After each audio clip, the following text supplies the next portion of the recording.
back, everybody. Today we've got a 2026 NFL mock draft. Yes, we are a few months away, but never too early to get the ball rolling. And this time I added some trades into the mix. So as you can see, there's some teams making some moves up and down the board. So without further ado, I'd love it if you drop a comment if I got your team right. And if I didn't, let me know your suggestion on who you want your team to draft. And let's start it from the top here with the pick number 1. It's going to be Fernando Mendoza. I know there's trades in this mock draft, but I don't think anyone's going to be trading the number 1 pick this year. The Raiders are in dire need of a quarterback, and Mendoza checks all the boxes Tom Brady and new head coach Clint Kubiak are looking for. They want to play off of the run, and this starts with having a good quarterback that can play on play action. Obviously, you have to build up the offensive line, so I think that'll be a big point of emphasis in rounds 2 and 3 and even in free agency. However, they get their quarterback of the future at pick number 1. And then going to pick number 2, you would have expected it to be Dante Moore before he decided to go back to college. However, the Jets are now in scramble mode, and they go to the edge rusher, Ruben Bain. He was a menace all college football playoff and is an overall game wrecker on the outside. He sets a physical tone that I think they're needing after trading multiple pass rushers in this past offseason. So you dish away Quinnen Williams at the deadline, and you're able to reload this defense with some youth. Hopefully get a generational talent in Ruben Bain to be solidified on your D-line for the next 10 years.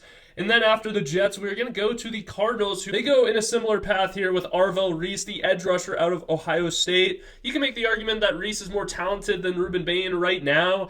However, they're neck and neck, and they're going to go picks 2 and 3 because the Cardinals also could use some help on the defensive side of the ball. As far as weapons go, they have everything on offense. You have McBride, Michael Wilson, Marvin Harrison Jr. So you really have it all for whichever quarterback is the final puzzle piece, whether free agency or in a future draft. However, wasting a quarterback pick in this draft at pick number 3 would just not be wise. So they go to the defensive side of the ball. And then we got the Kansas City Chiefs moving up here. I think it's rare to find them in the top 10 of the draft, so might as well stack these picks and be able to get into the top 5, which will probably be the first and last of Patrick Mahomes' tenure as Chiefs quarterback.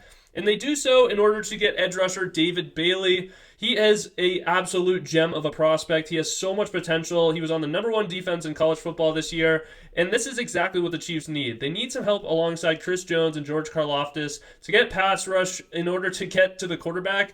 Spags loves to dial up all these blitzes on the back end, but you really can't do that unless you're getting pressure with 4 or 5. So they're able to kind of lean on Chris Jones way too much in these past years. However, getting David Bailey definitely fills an immediate hole for them. And instead of going flashy pick, whether a wide receiver or running back, they stick to their core and get some defensive weapons and hope that Patrick Mahomes can just kind of retool with whatever weapons he has. And then with pick number 5, we've got the New York Giants, a very anticipated draft choice here, and I think they go with one of the most talented prospects in this draft. It's going to be Caleb Downs. It's rare to see a safety go this high, but he is not your average safety. You can line him up almost anywhere on the field, similar to like Kyle Hamilton went way too late in the NFL draft. I think teams are becoming aware of this, and you could use him like a Swiss Army knife, even on special teams. He is a game wrecker. So I think Caleb Downs would really fit this team well. You get some much-needed help on the back end in order to really allow those front 4 to get pressure. You have all the talent as far as the defensive line with Dexter Lawrence. You also have Abdul Carter going into year 2, Brian Burns. This defense on paper should be able to be productive, and hopefully adding Caleb Downs is just the final piece that they need in order to hit that next gear.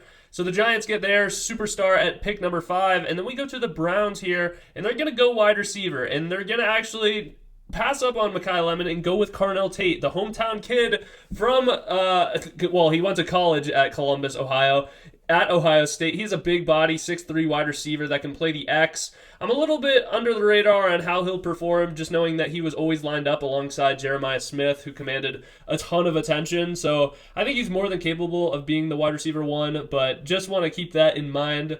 However, the Browns get a much-needed wide receiver because if you're going to roll forward with Shedeur Sanders or whichever quarterback you trade or sign in free agency, I think you're going to need to surround them with weapons, and just Harold Fannin is not enough. So you get a quarterback or a wide receiver that matches up with the quarterback's time frame. I think this is a smart move, and this way you're not spending on the defensive side of the ball. You already have that all locked up. They just need to have more explosive plays on the offense, and this is a great way to start. with Carnell Tate. And then following Tate, we got the Commanders here at pick number 7. They're another team that could move up if they want a premier edge rusher. However, I think they settle here with Keldrick Falk. It's just too much to trade up in this draft for the Commanders, who need so many positions on the defensive side of the ball. So they stay at pick number 7, getting an edge rusher from Auburn. He has a lot of raw potential. He was ranked like 150th in the country in pass rush win rate. However, the potential is off the charts, and he's great. He's long and athletic, and you just have like the bones of a great edge rusher. So the sky's the limit for him. I think he would fit well with Dan Quinn. I think he could turn him into a Pro Bowler, no doubt about it. And for the Commanders, you really need this help. The defense has been struggling the past 2 years. I know they made the NFC Championship, but that was all fourth down, Jaden Daniels, and all those games were crazy high scoring. You're going to need some defensive playmakers, and it starts with Keldrick Falk here. And then we've got the other side. We've got another trade here. We got the Ravens moving up with the Saints to go to pick number 8. And in this case, they are going to go take Francis Maui-Noa, offensive tackle from Miami. Obviously, we saw him successfully complete this college football playoff run, and he was strictly dominant throughout the whole 2025 season. He was great because he's able to get to that second level. He's an absolute beast, especially on outside zone runs. You can run on the interior with him as well. He's just an absolute force. He's a brick wall as an offensive lineman. And I think the Ravens could use this. I mean, you're going into a year with no John Harbaugh. You want to reestablish kind of your identity on offense, and that's going to be maybe 1 or 2 more years of Derrick Henry. And in order to have that production with the read option of Lamar and Henry, you need blockers inside. And I think Francis Maui-Noa is the best in this draft as far as offensive linemen go. So you get Maui-Noa at pick number 8 and probably trade up just a few second or third round picks to move up from, I think they're pick 13 or 14. It makes perfect sense for them. And the Saints get some added draft capital back as well as a premier top 15 pick. And then we've got the Titans. This was originally the Chiefs' pick here as they traded up to pick number 4. So obviously the Titans are back at pick number 9. And they move back, get some draft capital, and then they go wide receiver. I think this is what they're going to do because you have playmakers on defense. They just have not been clicking. I think they're going to try and fix the defense in free agency, similar to how the Patriots went about their defensive model. And you're going to build around Jeffrey Simmons. However, on the offensive side of the ball, you need some weapons to pair with Cam Ward. Brian Daboll wants to get a guy that is going to be the alpha wide receiver who's on the same time frame as his young quarterback in order to truly tell if Cam Ward is going to be their quarterback of the future. And Mekhi Lemon is just that. He's essentially a hybrid between Amon-Ra St. Brown and Zay Flowers. He can operate exceptionally well in the slot and is going to be an absolute game changer for this Titans offense. You pair him with Calvin Ridley, and all of a sudden you have a good wide receiver core that can actually pose some problems for the AFC South Division if the Titans are able to control games. So I like this move, getting some added capital as well. And then finishing off our top 10 is going to be the Bengals at pick number 10. And they're going to go with Peter Woods. He is an absolute run stuffer up front, a D lineman from Clemson. I like this because the Bengals have struggled so mightily, especially in the run game on defense. They've really struggled everywhere on defense. However, you could really help this out on the front four and maybe just force quarterbacks to take chances through the air if you're able to stop the run. So I think Peter Woods is a good pick for them at number 10. And then moving to pick 11, we've got Spencer Fano, offensive tackle from Utah for the Dolphins. He is my second graded highest offensive lineman, and I think the Dolphins make a smart move here. You're probably going to sign a quarterback in free agency. You're moving on from Tua Tagovailoa. You want to protect whichever quarterback you're giving a chance. You already have the weapons with Devon Achane and Jalen Waddle. It's enough to get a quarterback by, and what made them so explosive the year they made the wild card round was actually being able to protect the passer and having these quick RPO options with speed everywhere. And with speed, you need good blockers that are able to get to the outside and quick enough to handle your quarterback or your running back being extremely mobile.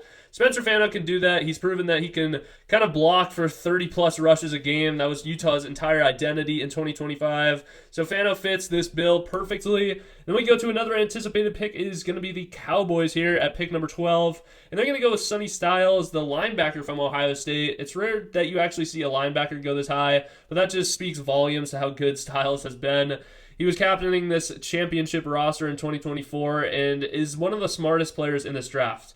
He is able to call out all the defenses. He can stay with running backs and tight ends in coverage, and also can get to the passer, which is what the Cowboys are needing. You traded for Quinnen Williams. This kind of filled some holes in the running game, so you need some guys that are going to actually help out the back end and underneath. So you get a linebacker here, and hopefully you address cornerback and safety in the future rounds of the NFL draft. And then moving to pick number 13, it was formerly the Falcons pick. However, they traded it to the Rams for some reason. So the Rams find themselves in a top 15 pick at pick number 13. And they go with Mansour Delane, a cornerback from LSU. I think this is one of the downfalls for the Rams season.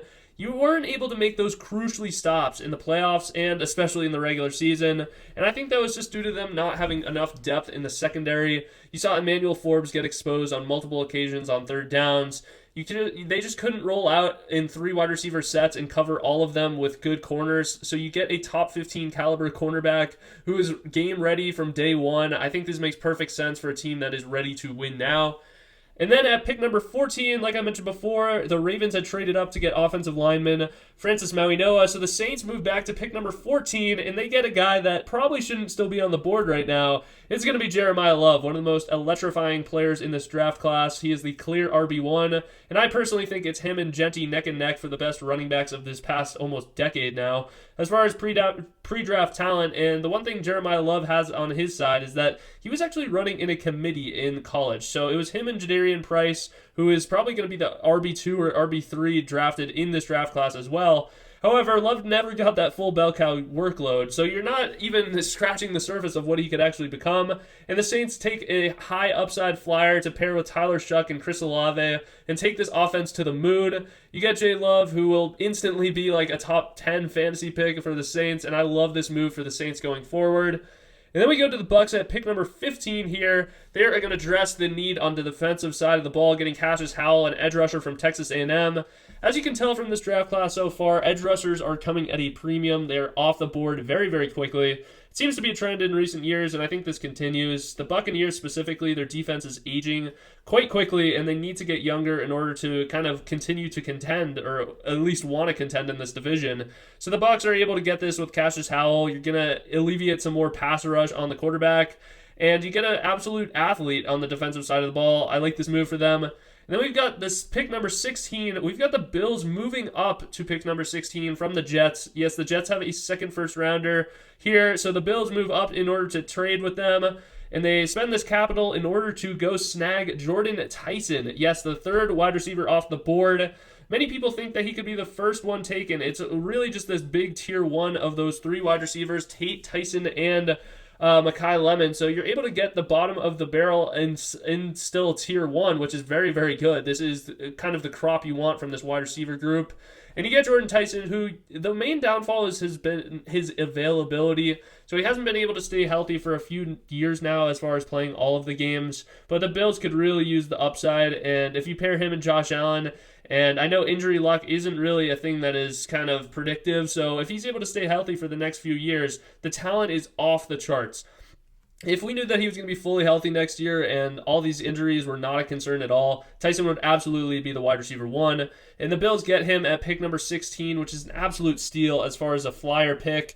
And I think he could really turn into even a Pro Bowler All-Pro with Josh Allen in the next few years. You pair him with Khalil Shakir, and all of a sudden this offense is back and rolling in 2026. And then we've got the Lions at pick number 17, and they're going to go with Caden Proctor, who is literally built in a lab for Dan Campbell. Think of Penei Sewell and just clone him. Slightly worse, obviously, blocking-wise, but what I'm trying to put across here is that he's an absolute freak athletically.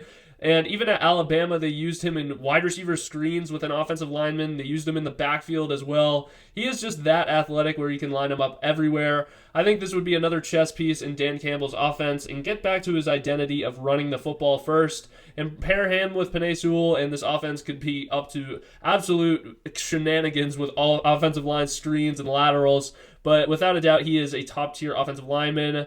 And they snag him at pick number 17. And then following the Lions at 18, it is going to be Caleb Banks, a big defensive lineman from Florida. The Vikings are in a spot where they really have all the pieces. Like, I wasn't too sure of what position group they actually need. You can make the argument for offensive line depth, but a lot of injuries happened where they would have actually been fine on the offensive line.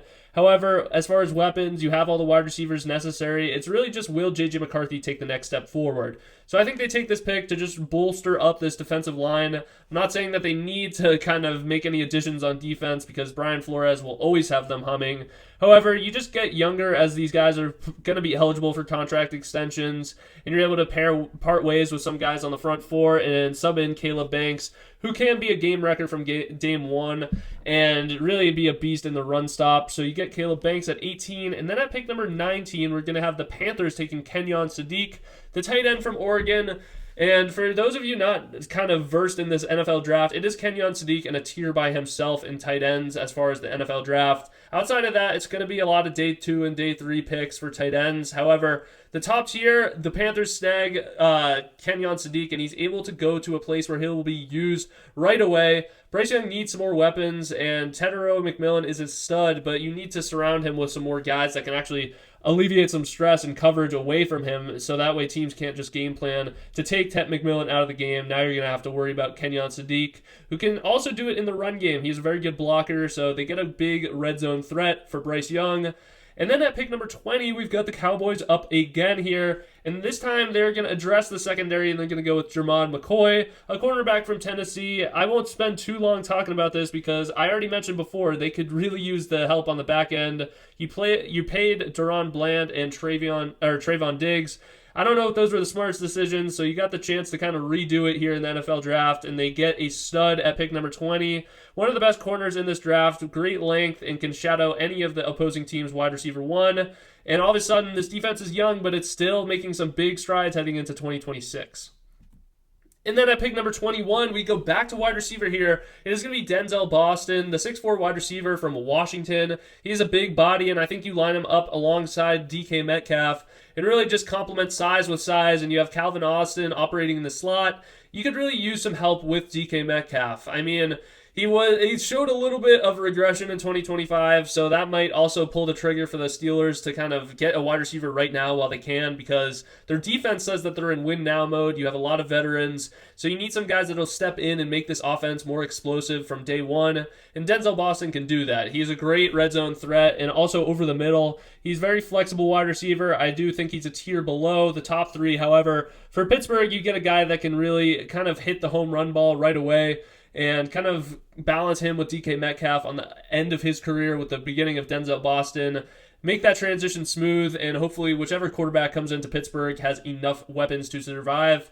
And then we go to the Chargers here. No surprise at all. They're going offensive line. They get Caleb Lumu, a offensive tackle and offensive lineman from Utah. You can really shift him anywhere. He can play guard. He can play tackle. One of kind of the more versatile offensive linemen in this year's draft class, which I think fits the Chargers well. With recent injuries, you would like some guys that can cycle through the offensive line no matter what position group they are kind of listed at predominantly. So Lomu comes in and is able to fill a massive hole that the Chargers need in order to protect Justin Herbert.